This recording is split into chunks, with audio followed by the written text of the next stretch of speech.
করিয়া, ও চক্ষু তুই কেন কান্দো না?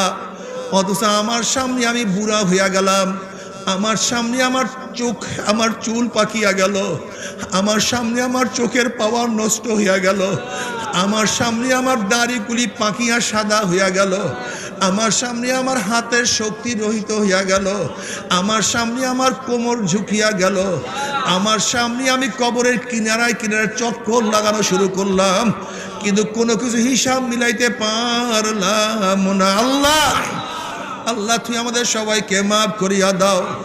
জনাব মুহাম্মদ রাসূলুল্লাহ সাল্লাল্লাহু আলাইহি ওয়াসাল্লাম আল্লাহর কাছে দোয়া করে, আল্লাহুম্মা রযুকনি আইনাইন তাবকিয়ান মিন খাশিয়াতিকা ক্বাবলা আন ইয়াকুনা দামু দামান। মাওলা হে, তুমি আমাকে এমন দুইটা চক্ষু দান করো, যেই চক্ষু তোমার ভয়ে সব সময় কাঁদতে থাকবে। ওই দিন কান্নার আগে যেই দিন চোখে